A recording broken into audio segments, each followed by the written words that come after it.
إن الحمد لله نحمده ونستعينه ونستغفره ونعوذ بالله من شرور أنفسنا ومن سيئات أعمالنا من يهده الله فلا مضل له ومن يضلله فلا هادي له أشهد أن لا إله إلا الله وحده لا شريك له وأشهد أن محمدا عبده ورسوله فإن خير الحديث كتاب الله وخير الهدى هدى محمد صلى الله عليه وسلم وشر الأمور محدثاتها وكل محدثة بدعة وكل بدعة ضلالة وكل ضلالة في النار فقد قال الله سبحانه وتعالى في كلامه المجيد أعوذ بالله من الشيطان الرجيم من همزه ونفخه ونفسه بسم الله الرحمن الرحيم يا أيها الذين آمنوا اتقوا الله حق تقاته ولا تموتن إلا وأنتم مسلمون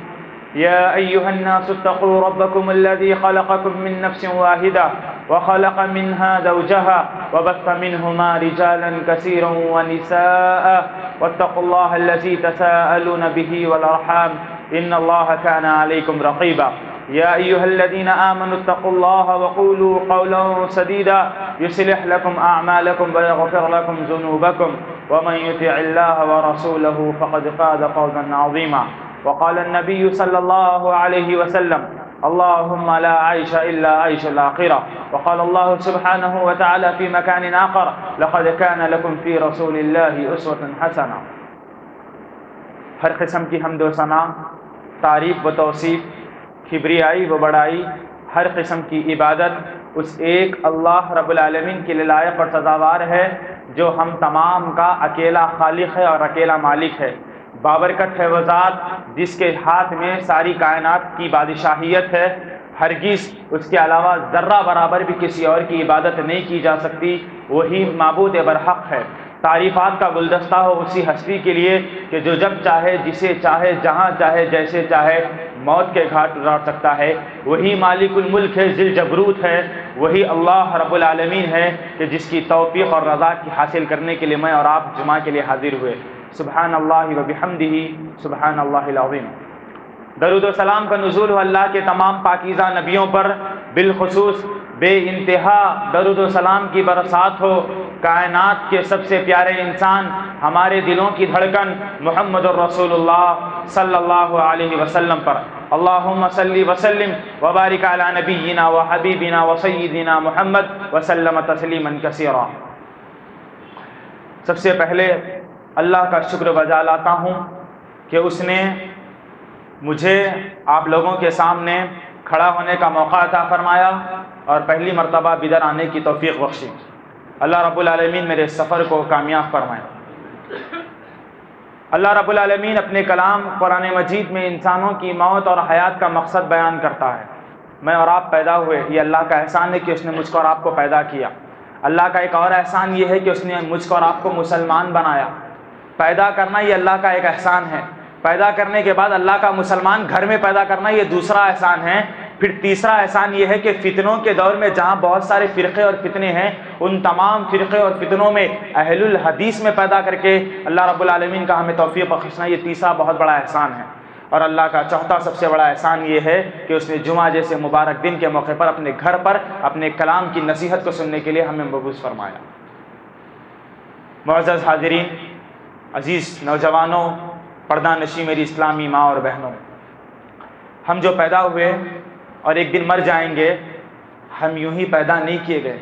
ہماری پیدائش کا، یہ موت اور حیات کا کوئی نہ کوئی مقصد ہے. اللہ رب العالمین قرآن مجید میں ارشاد فرماتا ہے الذی خلق الموت والحیات لیبلوکم ایکم احسن عملا. ہم نے اس موت کو اور حیات کو اس لیے پیدا کیا تاکہ ہم تم کو آزمائیں، لیبلوکم، تاکہ ہم تم کو آزمائیں، جانچیں کہ تم میں کون ہے جو اچھے عمل کرتا ہے. ہمارے پیدا ہونے کا مقصد اچھے عمل کرنا ہے، کیونکہ اللہ رب العالمین نے ہم کو پیدا کیا تو ہماری پیدائش کا مقصد بیان فرمایا لیبلوکم ایکم احسن عملا. ہم دیکھنا چاہتے ہیں کہ ہم اپنے بندوں میں کس کو اچھا پاتے ہیں، بندوں میں کون ہے جو اللہ کے لیے اچھے کام کرتا ہے. اللہ یہ دیکھنا چاہتا ہے، اسی لیے اس نے مجھ کو اور آپ کو دنیا میں بھیجا ہے.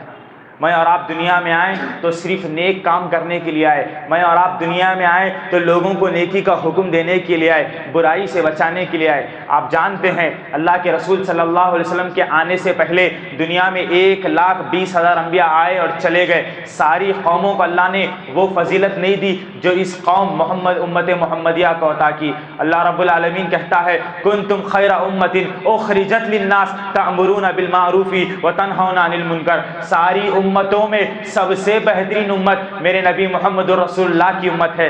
مجھے اور آپ کو اللہ نے کہا کنتم خیر امت، تم سب سے بہترین لوگ ہو۔ وجہ کیا ہے؟ کیونکہ تم لوگوں کو بھلائی کی طرف بلاتے ہو اور برائی سے روکتے ہو، اس لیے کہ تم نیکوکاروں میں سے ہو۔ اللہ رب العالمین نے ہماری تعریف بیان کی ہے، اللہ نے ہمیں خیر امت کا لقب دیا ہے، لہٰذا ہمارا یہ حق بنتا ہے کہ ہم خیر بن کر زندگی گزارے، ہم نیک کام کرے، لوگوں کو نیکی کا حکم دے، خود برائی سے بچے، لوگوں کو برائی سے بچائے، کیونکہ میں اور آپ دنیا میں آئے تو برائی سے بچنے کے لیے اللہ یہ آزمانا چاہتا ہے کہ میرے بندے جب دنیا میں جائیں گے تو میری اطاعت کریں گے یا میری نافرمانی کریں گے، بس یہی اللہ رب العالمین دیکھنا چاہتا ہے۔ ہماری زندگی کا مقصد نیک کام کرنا اور برائیوں سے بچنا، ہر برائی سے بچنا، چاہے وہ معاملات سے تعلق رکھتی ہو، عبادات سے تعلق رکھتی ہو، ہماری زندگی سے تعلق رکھتی ہو، ہماری تجارت سے تعلق رکھتی ہو، ہماری دوستی دشمنی سے تعلق رکھتی ہو، ہماری شادی بیاہ سے تعلقات رکھتی ہو، ہر معاملے میں اللہ رب العالمین کے مطابق اپنی زندگی گزاری جائے، اللہ کی اطاعت کی جائے، اس کی نافرمانیوں سے اپنے آپ کو بچایا جائے، بس یہی اللہ رب العالمین دیکھنا چاہتا ہے۔ گناہ، اللہ کے نبی صلی اللہ علیہ وسلم نے فرمایا جب بندہ گناہ کرتا ہے تو اللہ رب العالمین اسے دیکھ رہا ہوتا ہے۔ عزیز دوستو، جب بھی گناہ کرو تو دل میں یہ احساس پیدا کرو کہ تم کائنات کے رب کی نافرمانی کر رہے ہو۔ امام نووی رحمہ اللہ کہتے ہیں کہ جب بندہ گناہ کرتا ہے تو اسے اس بات کا خیال نہیں ہوتا کہ وہ کس کی نافرمانی کر رہا ہے، لیکن اسے غور و فکر کرنا چاہیے اور اپنے دل میں اس بات کا احساس پیدا کرنا چاہیے کہ وہ کسی ایرے غیرے کی نہیں بلکہ کائنات کے بنانے والے ذی الجبروت رب العالمین کی نافرمانی کر رہا ہے۔ رب کی نافرمانی سب سے بڑا جرم ہے۔ میں اور آپ اگر اپنے ماں باپ کی بات نہیں مانتے تو یہ بھی ایک غلطی ہے، یہ بھی ایک گناہ ہے۔ اگر ہم اپنے اساتذہ کی بات نہیں مانتے یہ بھی ایک گناہ ہے، لیکن وہی بات اگر اللہ رب العالمین کی ہم نہ مانیں تو دنیا کے چلنے پھرنے والے ظالموں میں سے بڑے ظالم بن جائیں گے۔ گناہ ایک انسان کی خطا، اللہ کے نبی صلی اللہ علیہ وسلم نے فرمایا کل بنی آدم خطاؤن، ہر انسان سے غلطی ہوتی ہے، ہر انسان خطا کار ہے، لیکن بہترین کون ہے؟ وخیر الخطائین التوابون، اللہ کے نبی نے فرمایا گناہ کرنے کے بعد جو اللہ کی طرف لوٹ کر آتا ہے، توبہ کرتا ہے، وہ سب سے بہترین خطا کار ہے۔ میں اور آپ گناہ تو کرتے ہیں، دن کے اجالے میں، رات کے اندھیروں میں، نہ جانے کیسے کیسے گناہ کرتے۔ ہر انسان اپنے نفس کے بارے میں بہترین جانتا ہے ہم کیسے کیسے گناہ کرتے ہیں، لیکن باوجود اس کے اللہ رب العالمین ہمارے گناہوں پر پردہ ڈالے رکھا ہوا ہے۔ اگر اللہ اپنی رحمتوں کی چادر تم سے ہٹا دے تو تم دنیا میں ذلیل و رسوا ہو جاؤ گے۔ اللہ رب العالمین نے تمہیں موقع دیا ہے، جب اللہ کے بندے گناہ کر لو تو اللہ کی طرف لوٹ کر آؤ، آنسو بہاؤ، اللہ تمہارے گناہوں کو بخشنے کے لیے تیار ہے۔ اللہ غفور الرحیم ہے، اللہ رحمان الرحیم ہے، وہ تمہارے گناہوں کو بخش دے گا۔ لیکن معاملہ یہ ہے کہ میں اور آپ گناہ تو کرتے ہیں لیکن ہمارے دلوں میں گناہ کا احساس پیدا نہیں ہوتا۔ کیوں نہیں ہوتا؟ کیونکہ ہمارا ضمیر مر چکا ہے، ہماری غیرتیں مر چکی ہے، ہمارے دل میں گناہ کا احساس پیدا نہیں ہوتا۔ ہم رب العالمین کی نافرمانی کرتے ہیں مگر فخر کرتے ہیں، گناہوں کا احساس ہمارے دلوں سے مر چکا ہے۔ ایک بندہ چلتے پھرتے زمین پر اللہ کی نافرمانیاں کرتا ہے لیکن اس کے دل میں اللہ کا خوف نہیں ہوتا۔ کیا تمہارے دلوں میں اللہ کا ڈر پیدا نہیں ہوتا کہ تم رب العالمین کی نافرمانی کر رہے ہو؟ قیامت کے دن وہ ہستی تمہیں پکڑے گی، ان بطش ربک لشدید، یقیناً تمہارے رب کی پکڑ بڑی سخت ہے۔ جب اللہ گنہگاروں کو پکڑتا ہے بڑی سخت پکڑ پکڑتا ہے، اس کی پکڑ سے کوئی ہستی تم کو بچا نہیں سکتی۔ اللہ کی زمین پر چل رہے ہو، یاد رکھنا زندگی کے ہر معاملے میں انصاف کرنا ہوگا، زندگی کے ہر معاملے میں اللہ کی اطاعت کرنا ہوگا، رسول اللہ کی اطاعت کرنا ہوگا، گناہوں سے اپنے دامن کو بچانا ہوگا۔ اللہ تمہیں دیکھ رہا ہے، الم یعلم بان اللہ یرا، کیا تم اس بات سے بے خوف ہو گئے کہ رب العالمین تم کو دیکھ رہا ہے؟ رب العالمین تم کو دیکھ رہا ہے، ہر لمحہ دیکھ رہا ہے، تمہاری ہر آنکھ سے وہ واقف ہے۔ ان اللہ لطیف خبیر، تمہاری باریک بین چیزوں سے واقف ہے، تمہارے دلوں کے راز کو جانتا ہے، تمہاری باتوں کو جانتا ہے، تمہاری باطینی چیزوں کو جانتا ہے، تمہاری ظاہری چیزوں کو جانتا ہے۔ مومنوں کو چاہیے کہ وہ دلوں میں اللہ کا خوف بٹھائے، گناہوں سے باز آ جائے۔ الم یعن للذین آمنوا ان تخشع قلوبهم لذکر اللہ، کیا مومنوں کے لیے اب بھی وہ وقت نہیں آیا کہ ان کے دل اللہ کے خوف سے ڈر پڑے؟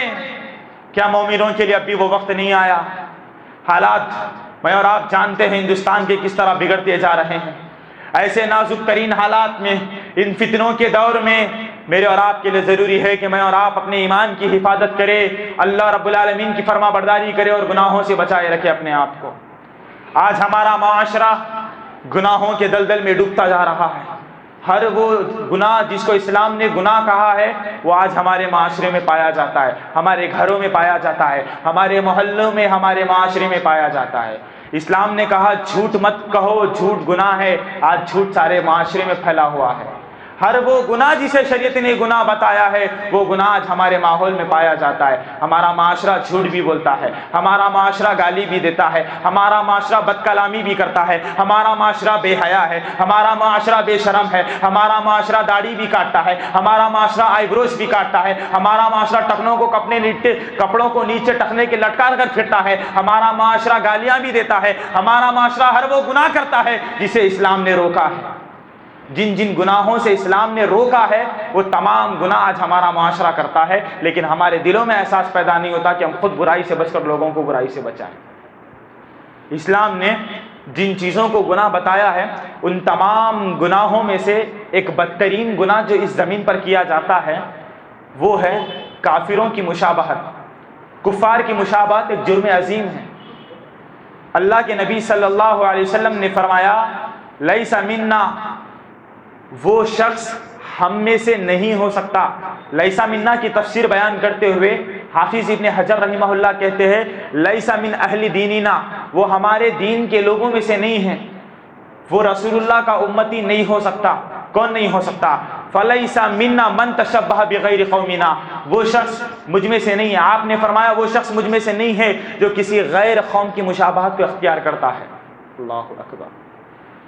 ہمارا کلچر اسلامی کلچر، میں اور آپ مسلمان بن کر پیدا ہوئے، اللہ کا احسان ہے کہ اس نے ہم کو دین اسلام دیا۔ ہماری ثقافت، ہماری تہذیب اسلام ہے، ہمارا کلچر اسلام ہے۔ اللہ کے نبی فرماتے جو اسلامی تہذیب و ثقافت کو، اسلامی کلچر کو چھوڑ کر کسی غیروں کے کلچر کو اپنا کلچر بنا لے وہ امت محمدیہ کا شخص نہیں ہو سکتا، وہ میرا آدمی نہیں ہو سکتا۔ آپ نے فرمایا رسول کا وہ امتی نہیں ہو سکتا جو اسلامی کلچر کو چھوڑ کر کسی غیروں کی تہذیب کو اپنائے۔ رضیت باللہ ربا، ہم راضی ہے اللہ کے رب ہونے پر، ورضیت باللہ ربا وبالاسلام دینا وبمحمد نبیا، ہم راضی ہے اللہ کے رب ہونے پر، ہم راضی ہے اسلام کے دین ہونے پر، ہم راضی ہے محمد کے نبی ہونے پر صلی اللہ علیہ وسلم۔ ہم اللہ کے نبی کے ماننے والے ہیں، ہم دین اسلام کے فالوور ہیں، ہم اللہ کے چاہنے والے ہیں۔ ہماری تہذیب اس بات کی اجازت نہیں دیتی کہ ہم کسی غیروں کی تہذیب کو اپنائیں۔ آج امت مسلمہ کے بالخصوص نوجوان غیروں کی مشابہت کر رہے ہیں، کفار کی مشابہت کر رہے ہیں۔ ان کا معاملہ تو یہ ہے کہ دین تو دین، وہ دنیاوی معاملات میں کافروں کی مشابہت کر رہے ہیں۔ اللہ سے ڈرنا چاہیے۔ نبی نے فرمایا من تشبہ بقوم فہو منہم، راوی حدیث عبداللہ بن عمر رضی اللہ تعالیٰ عنہ فرماتے ہیں کہ نبی صلی اللہ علیہ وسلم نے فرمایا جو کسی غیر قوم کی مشابہت کو اپناتا ہے وہ انہی میں سے ہو جائے گا، وہ انہی میں سے ہے۔ جو جس قوم کی نقالی کرے گا وہ اسی قوم میں ہو جائے گا۔ آج مسلمانوں کا معاملہ یہ ہے کہ پیدائش سے لے کر وفات تک ان کا سارا معاملہ غیروں کی مشابہت پر ہے۔ گھر میں بچہ پیدا ہوا، ہیپی برتھ ڈے کے نام پر غیروں کی مشابہت۔ برتھ ڈے اگر کوئی کرے گا تو یقین مانیے اس معاملے میں وہ یہودیوں کی طرح ہو گیا۔ کفار کی مشابہت جرم عظیم ہے۔ یہ برتھ ڈے سیلیبریشن کرنا یہود و نصارہ کا کلچر ہے۔ یہ برتھ ڈے کا رواج عیسائیوں کا رواج ہے، یہ مسلمانوں کی تہذیب نہیں ہے۔ نہ تو صحابہ کرام نے اپنا برتھ ڈے منایا، نہ تو نبی صلی اللہ علیہ وسلم نے اپنا برتھ ڈے منایا، نہ تو تابعین نے منایا، نہ تو محدثین نے منایا۔ لیکن آج حالات حاضرہ میں امت مسلمہ کے کئی گھروں میں ہیپی برتھ ڈے منایا جا رہا ہے۔ یہ کافروں کی مشابہت نہیں تو اور کیا ہے، یہ کافروں کا کلچر نہیں تو اور کیا ہے۔ آپ غیروں کی تہذیب کو اپناؤ۔ بچہ 40 دن کا ہوا، چھلا چھٹی کے نام پر بدعات، یہ غیروں کی تہذیب نہیں ہے تو اور کیا ہے۔ آپ کو معلوم ہے بچہ پیدا ہونے کے بعد 40 دن پتہ نہیں کتنے دن ہیں چھلا کیا جاتا ہے، بچے کی چھٹی کی جاتی ہے، نئے نئے خرافات انجام دیے جاتے ہیں۔ واللہ یہ کفاروں کی رواج ہے، کافروں کا کلچر ہے، یہ مسلمانوں کی تہذیب نہیں ہو سکتی۔ آپ اسے اسلام سمجھ کر کرو، نعوذ باللہ من ذالک۔ ومن اظلم ممن افترى علی اللہ الکذب، اس سے بڑا ظالم کون ہو سکتا ہے جو اللہ پر جھوٹ باندھے؟ جس چیز کو اللہ نے دین نہیں بتایا اس چیز کو یہ دین بتائے، نعوذ باللہ۔ دین وہ نہیں ہو سکتا جو تم کر رہے ہو، دین وہ ہے جو مصطفیٰ لے کر آئے صلی اللہ علیہ وسلم۔ یہ برتھ ڈے سیلیبریشن کرنا، علماء کرام کا اس بات پر اتفاق ہے کہ برتھ ڈے کے نام پر چاکلیٹ کا ایک تنکا بھی اپنے منہ میں ڈالنا حرام ہے۔ آپ برتھ ڈے کے نام پر غیروں کی تہذیب اپناؤ، کافروں کی مشابہت کرو، چھلا چھٹی کرو۔ من تشبہ بغیر فہو منہم، جو کسی قوم کی مشابہت اختیار کرتا ہے وہ انہی میں سے ہو جائے گا۔ شادی بیاہ کے معاملے میں سانچک، منجے، چھلا چھٹی، جماگی، نہ جانے کیسی کیسی بدعات ہے، واللہ آپ جا کر دیکھیے ساری کی ساری کافروں کی رواجیں ہیں۔ یہ رسول اللہ کا طریقہ نہیں ہے۔ جو دین مصطفیٰ لے کر آئے اس دین کے بارے میں رب نے کہا الیوم اکملت لکم دینکم واتممت علیکم نعمتی ورضیت لکم الاسلام دینا۔ اللہ نے دین کو مکمل کر دیا ہے۔ الیوم اکملت لکم دینکم، اللہ نے اس دین کو مکمل طور پر کمپلیٹ کر دیا ہے، اب اس میں اضافی یا کمی کی کوئی گنجائش باقی نہیں رہی ہے۔ کتنے نوجوان اور کتنے مسلمین آج مسجد میں حاضر ہے جن کی نہ جانے زمانے جاہلیت سمجھیے یا لا علمی کی بنیاد پر سمجھیے کہ جنہوں نے شادی بیاہ کے موقع پر خرافات مچائے ہوں گے، جن کے رسم ہوا ہوگا کہ کئی کیسے کیسے رسومات اپنائے جاتے ہیں دین اسلام کے نام پر۔ مسلمان ہیں ہم، پرومس کا رسم، سانچک، منجے، جماگی، یہ سب بدعات ہے، یہ سب خرافات ہے، یہ یہود و نصارہ کا، کافروں کا کلچر ہے، یہ مسلمانوں کی تہذیب نہیں ہو سکتی۔ اس بدعات کو، اس خرافات کو ختم کرنا ہوگا۔ رسول کے اگر حقیقی امتی بننا ہے تو ان تمام خرافات کو پیروں سے کچل کر رسول اللہ صلی اللہ علیہ وسلم کے دین کی طرف آنا ہوگا۔ اور آگے بڑھیں، جب کسی کا انتقال ہو جائے، پیدائش کے وقت برتھ ڈے، چھلا چھٹی، شادی کے وقت رسومات، اور جب مر جاتا ہے تب بھی مشابہت میں کوئی کسر نہیں چھوڑی جاتی۔ جب انسان کا انتقال ہو جاتا ہے اس کے مرنے کے 10 دن کے بعد 10واں کیا جاتا ہے، 40واں کیا جاتا ہے، برسی کی جاتی ہے، نہ جانے کیسے کیسے خرافات اس کے مرنے کے بعد بھی کیے جاتے ہیں۔ من تشبہ بقوم من تشبہ بغیر فہو منہم، من تشبہ بقوم فہو منہم، جو کسی قوم کی مشابہت کو اختیار کرتا ہے وہ انہی میں سے ہو جائے گا۔ یہ 10واں کرنا یہ شیعوں کی رواج ہے، یہ 40واں کرنا کافروں کی رواج ہے، یہ برسی کرنا یہودیوں کا کلچر ہے، یہ مسلمانوں کی تہذیب نہیں ہے۔ اپنے آپ کو کافروں کی مشابہت سے بچائیے۔ یہ آلات حاضرہ میں فتنوں کا سب سے بڑا فتنہ ہے کہ آج ہمارا مسلم معاشرہ غیروں کی تہذیب کو اپنا رہا ہے، ان کی مشابہت کو اپنا رہا ہے۔ ضرورت ہے اس بات کی کہ میں اور آپ غیروں کی تہذیب کو چھوڑیں، اسلامی تہذیب کی طرف لوٹ کر آئیں۔ آج اگر کوئی نوجوان مسلمان دین اسلام پر چلتا ہے، حقیقی بات آپ کو بتانے جا رہا ہوں، اگر کوئی نوجوان داڑھی چھوڑتا ہے، کوئی نوجوان نمازوں کا پابند ہے، تو بھری محفل میں دوست اس نوجوان کا مذاق اڑا دیتے ہیں، کہہ دیتے ہیں ارے ابھی تو جوان ہے، داڑھی چھوڑنے کی کیا ضرورت تھی، آج کل بہت ہی نمازاں پڑھ رہے ہیں آپ۔ نعوذ باللہ من ذالک۔ آپ کسی ایسے شخص کو طعنہ دے رہے ہو جو دین اسلام پر استقامت برتنے کی کوشش کر رہا ہے، نعوذ باللہ، یہ آپ اسلام میں اس کے لیے تماشا بنا رہے ہیں، نعوذ باللہ من ذالک۔ اور بہت سارے ایسے لوگ ہیں جو چاہتے ہیں کہ نیک کام کریں، لیکن ان کا معاملہ یہ ہے کہ وہ لوگوں کے ڈر سے نیک کام کرنا چھوڑ دیتے ہیں۔ وہ چاہتے ہیں کہ شادی میں جہیز نہ لوں، لیکن انہیں ڈر ہے کہ اگر میں جہیز نہ لوں گا تو میرے خاندان والے کیا کہیں گے، میرے گھر والے کیا کہیں گے۔ ایک نوجوان بچہ چاہتا ہے کہ میں اسلامی لباس پہن کر کپڑوں کو ٹخنوں کے اوپر رکھ کر کالج جاؤں، لیکن اگر میں ایسے کپڑے پہن کر جاؤں گا تو لوگ کہیں گے میں نمونہ ہوں، لوگ کیا کہیں گے؟ اس غم نے ہم کو مارا کہ لوگ کیا کہیں گے۔ ہم نے لوگوں کی پرواہ کرتے کرتے کرتے کرتے اپنے دین کو برباد کر دیا۔ آج ہم نے لوگوں کی اتنی پرواہ کر لی، لوگوں کی اتنی پرواہ کر لی، لوگ کیا کہیں گے، اس لفظ نے ہم کو برباد کر دیا، ہمارے ایمان کو برباد کر دیا، ہمارے گھروں کو برباد کر دیا، ہمارے معاشرے کو برباد کر دیا، بس ایک لفظ نے کہ لوگ کیا کہیں گے۔ میں ایسا نہیں کروں گا تو لوگ کیا کہیں گے، میں ویسا نہیں کروں گا تو لوگ کیا کہیں گے، میں اگر برتھ ڈے نہیں کروں گا تو میرے فرینڈز کیا کہیں گے، میں دھوم دھام سے پیسہ لٹا کر شادی نہیں کروں گا تو میرے لوگ کیا کہیں گے۔ اس غم نے تم کو مار ڈالا، تمہارے ایمان کو برباد کر ڈالا، لوگ کیا کہیں گے۔ ابو طالب نبی صلی اللہ علیہ وسلم کے چچا مرض الموت میں ہیں۔ اللہ کے نبی کو اطلاع دی گئی کہ آپ کے چاچا جان کی جان نکلنے والی ہے۔ اللہ کے رسول دوڑے دوڑے اپنے چاچا ابو طالب کے پاس آئے۔ ابو طالب کے کان کے بازو بیٹھ کر آپ صلی اللہ علیہ وسلم نے کہا تھا کان میں، اے چاچا جان، آپ نے زندگی بھر میرا ساتھ دیا ہے، چاہتا ہوں کہ آپ ایک مرتبہ میرے کان میں گواہی دے دیجئے، لا الہ الا اللہ محمد رسول اللہ، قیامت کے دن میں آپ کی سفارش کروں گا۔ آپ نے زندگی بھر بہت ساتھ دیا ہے میرے چاچا جان، ایک مرتبہ کان میں گواہی دے دیجئے، اللہ کے سوا کوئی معبود نہیں، محمد اللہ کا رسول ہے، قیامت کے دن آپ کی سفارش کر لوں گا۔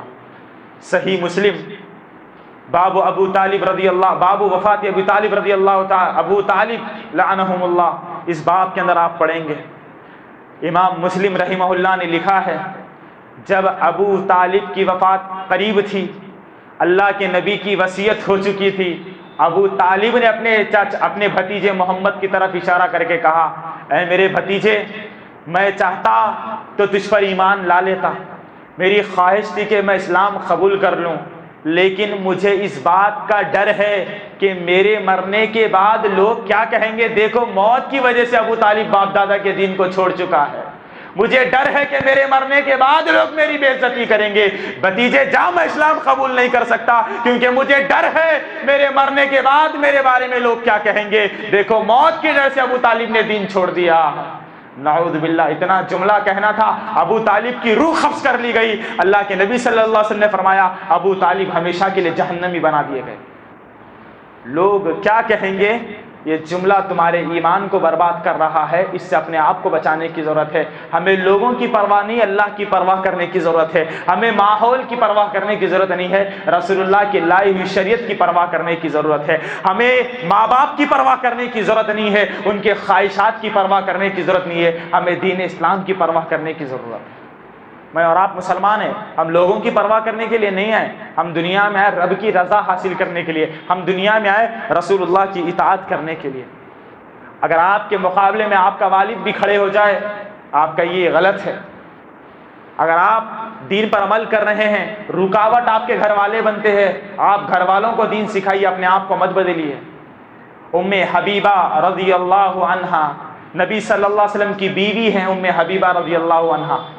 ان کے والد ابو سفیان رضی اللہ عنہ جو اس وقت کافر تھے، مدینہ آئے اپنی بیٹی ام حبیبہ سے ملاقات کرنے کے لیے، ابھی کافر تھے۔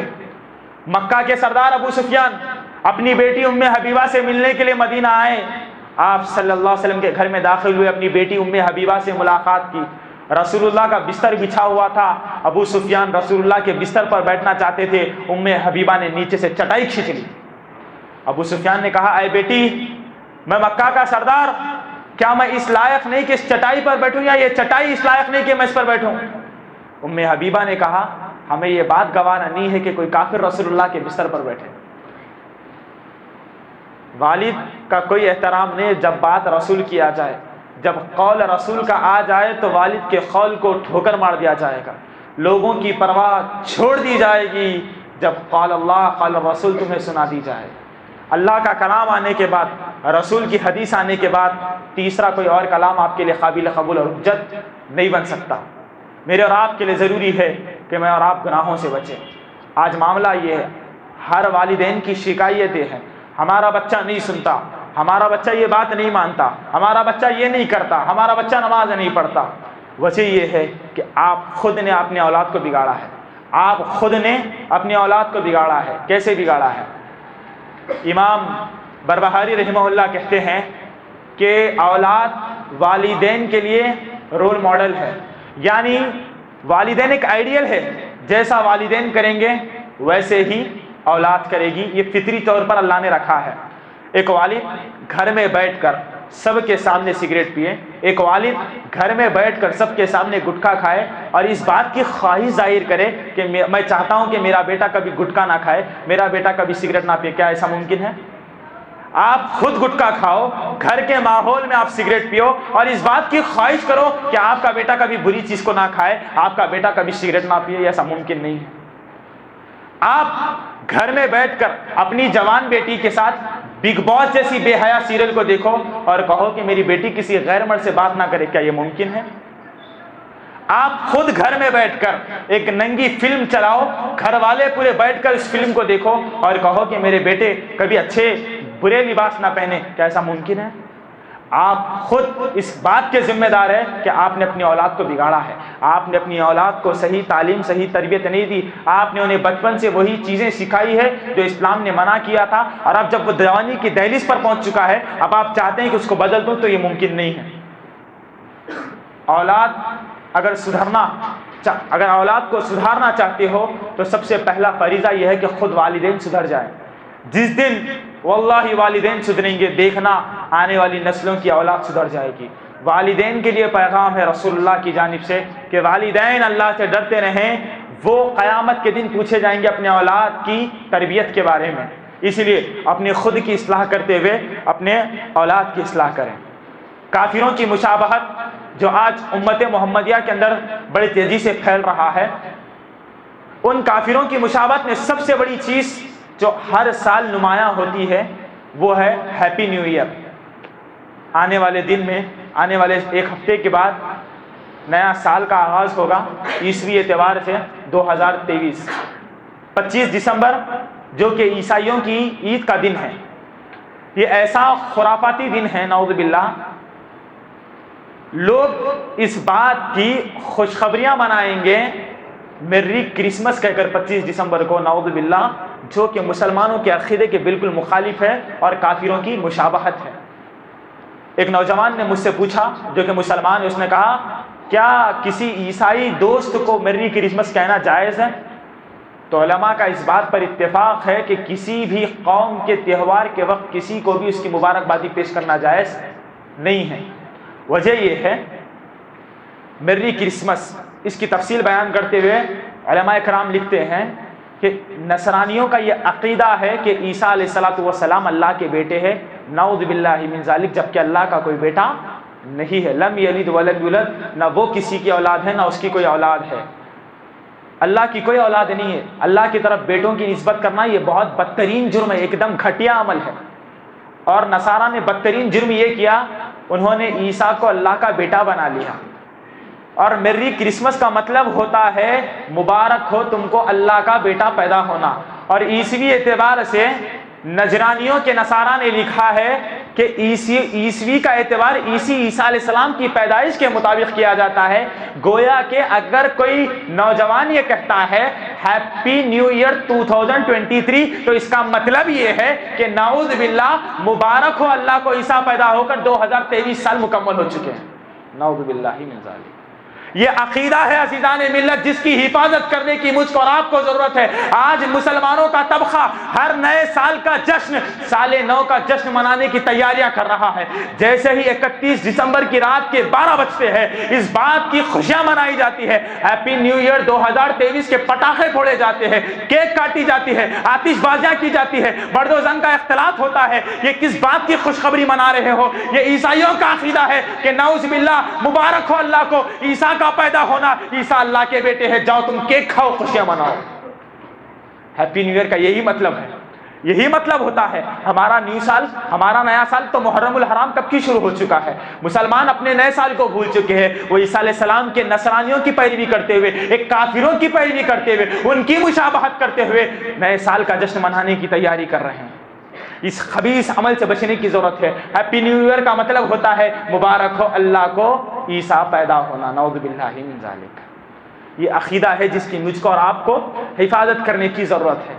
وقال اتخذ الرحمن ولدا، جن لوگوں نے رحمان کے لیے بیٹے کا انتخاب کیا ہے، ان لوگوں کے لیے اللہ نے کہا، جن لوگوں نے کہا کہ رحمان نے بیٹا بنا لیا ہے، یہ بات زمین نہیں سن سکتی، یہ بات آسمان نہیں سن سکتا، کیونکہ اللہ نے زمین اور آسمان کو کان نہیں دیے، لیکن اللہ کہتا ہے اگر زمین اور آسمان کو کان ہوتے اور اگر یہ اس بات کو سن لیتے کہ اللہ بیٹا رکھتا تو مارے خوف کے یہ زمین ریزہ ریزہ ہو جاتی، آسمان پھٹ جاتے، پہاڑ ٹکڑے ٹکڑے ہو جاتے۔ اللہ بیٹا نہیں رکھتا عزیزان ملت، یہ جرم ہے جو نصرانیوں نے کیا، اور اسی جرم کی مشابہت آج ہمارا مسلم طبقہ کر رہا ہے، جو ہر سال کرتا ہوا آ رہا ہے۔ اس بدترین جرم سے اپنے آپ کی حفاظت کرنا ہوگا، اپنی نسلوں کی حفاظت کرنا ہوگا، اپنے نوجوان بچوں کی، اپنے نوجوان بچیوں کی اصلاح کرنا ہوگا۔ من تشبہ بقوم فہو منہم، جو کسی قوم کی مشابہت کو اختیار کرتا ہے وہ انہی میں سے ہو جائے گا۔ آج ہمارا نوجوان بچہ کیسے بال رکھ رہا ہے؟ کافروں کی طرح بال رکھ رہا ہے، کسی فلم ایکٹر کی طرح وہ لباس پہننا چاہتا ہے، ہماری نوجوان بچی کسی ہیرونی کی نقالی مارنا چاہتی ہے۔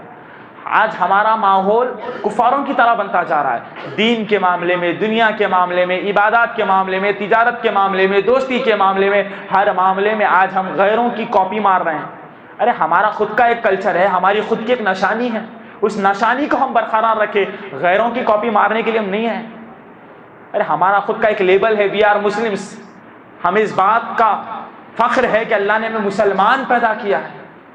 ہم غیروں کی نقالی مارنے کے لیے نہیں ہے، بلکہ غیروں کو اس بات کی تعلیم دینے کے لیے آئے کہ تم جس دین پر چل رہے وہ دین ناکافی ہے، کافی اور اسلام تو اسلام ہے، کافی مذہب تو اسلام مذہب ہے۔ ضرورت ہے اس بات کی کہ میں اور آپ اپنے نفسوں کی اصلاح کریں، اپنا محاسبہ کریں۔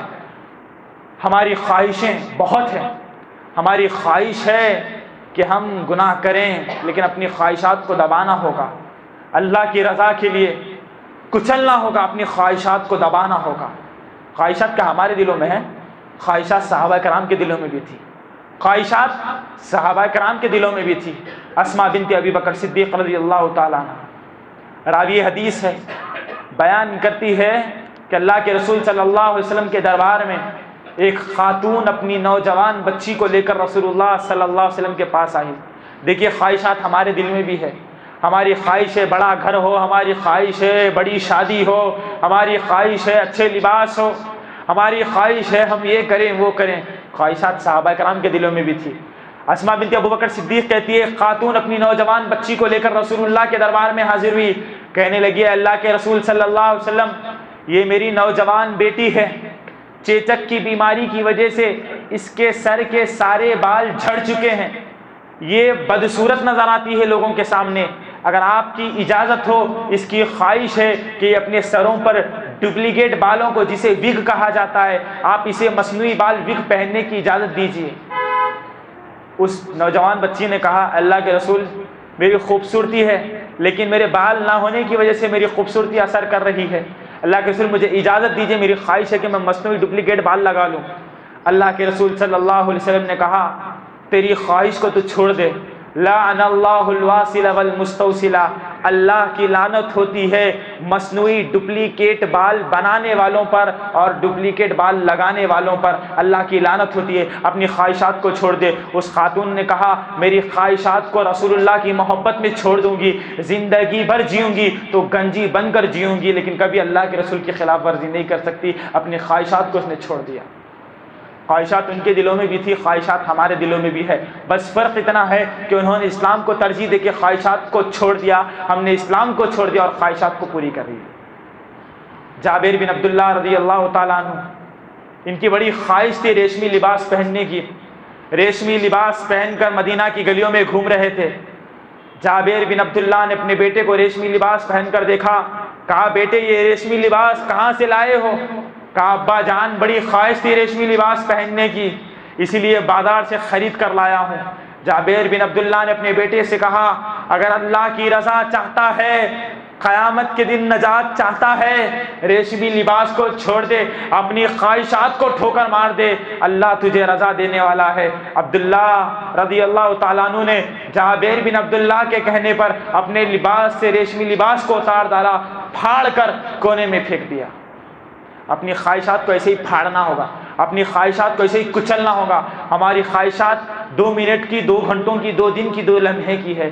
آخرت کی جو زندگی ہے دنیا کے مقابلے میں بہت بہترین ہے. اس آخرت کی زندگی کے بدلے اس دنیا کے اندر دین کا سودا نہ کریں، دین کا سودا نہ کریں. ایک آخری بات میں آپ سے کہوں گا، کفار کی مشابہت یہ اتنا عظیم جرم ہے کہ انسان کے ایمان کو برباد کر دے گا. جہاں آج ہمارا معاشرہ کلچر میں دنیاوی اعتبار سے کافروں کی مشابہت کر رہا ہے، عبادات کے معاملے میں بھی آج ہم کافروں کی مشابہت کر رہے ہیں. رسول اللہ نے فرمایا تھا زندگی بھر خالف الیہود والنصارى، ہر معاملے میں حتیٰ کہ عبادات کے معاملے میں بھی یہود و نصارہ کی مخالفت کرنا. لیکن معاملہ یہ ہے کہ میں اور آپ کافروں کی مخالفت نہیں کر رہے ہیں بلکہ ان کی مشابہت کرتے جا رہے ہیں. آج دیکھیے آپ، کافروں کی درسگاہیں، عبادت گاہیں بھری پڑی ہے، ہماری عبادت گاہیں مخالفت میں نظر آتی ہے. کیا وجہ ہے؟ کیونکہ ہم نے اللہ اور اس کے رسول کی تعلیمات کو پیچھے چھوڑ دیا. نمازوں کے معاملے میں ہمارا کیا معاملہ ہے؟ نماز ہم نہیں پڑھتے، کفار بھی نماز نہیں پڑھتے، ہم بھی نماز نہیں پڑھتے. یہ مشابہت ہے. مخالفت تو یہ تھی کہ ہم نماز پڑھ کے ان کے اوپر منہ پر تانا مارتے کہ دیکھو مسلمان نماز پڑھتے تم نماز نہیں پڑھتے.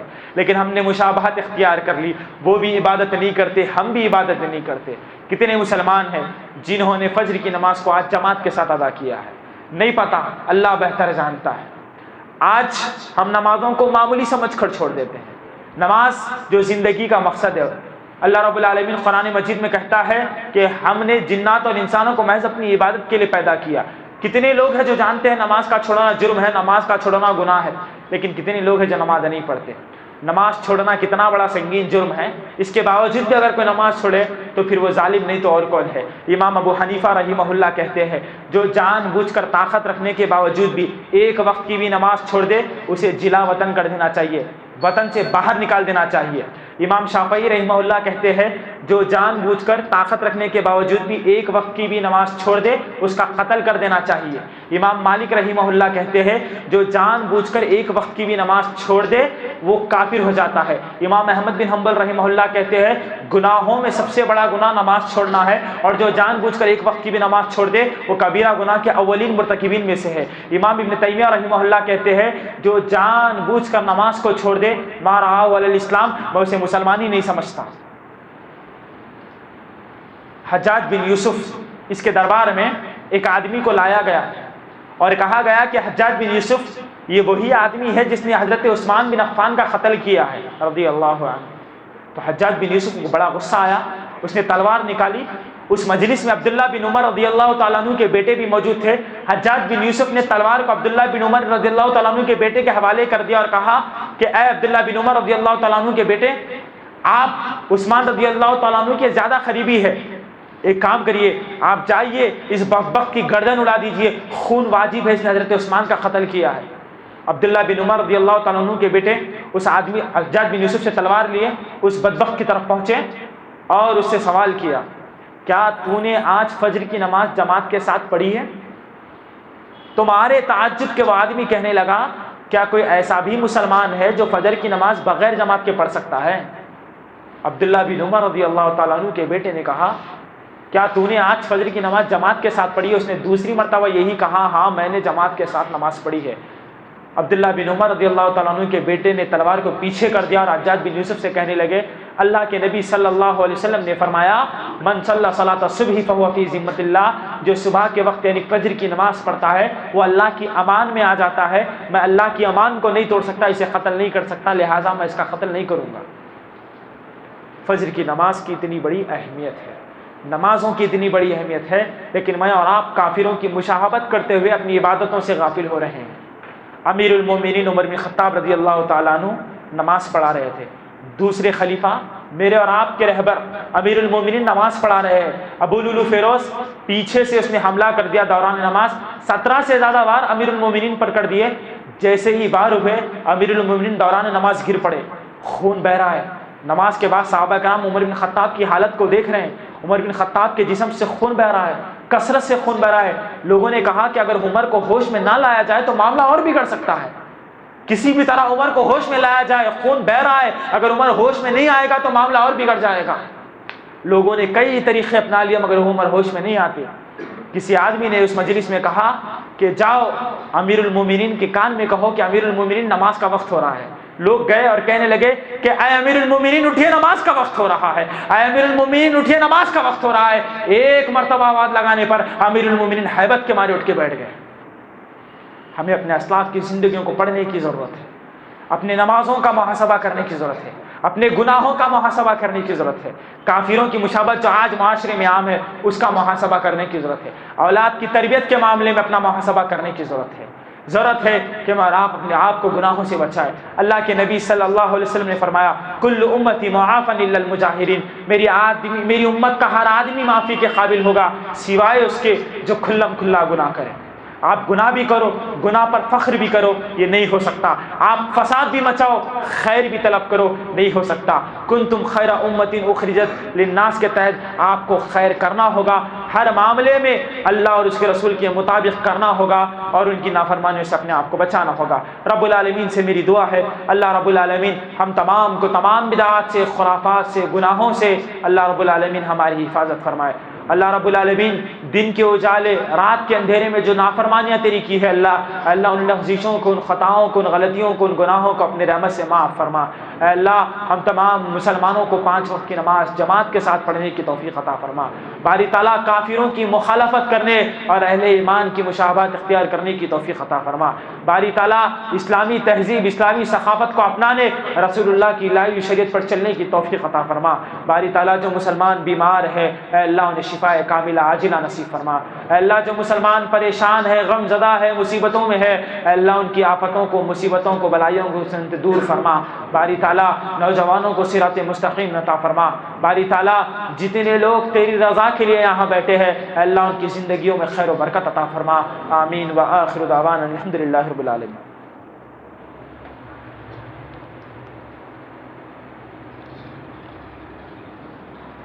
الحمد لله الذي هدانا لهذا وما كنا لنهتدي لولا أن هدانا الله، أشهد أن لا إله إلا الله وحده لا شريك له وأشهد أن محمدا عبده ورسوله، أما بعد فإن خير الحديث كتاب الله وخير الهدى هدى محمد صلى الله عليه وسلم وشر الأمور محدثاتها وكل محدثة بدعة وكل بدعة ضلالة وكل ضلالة في النار۔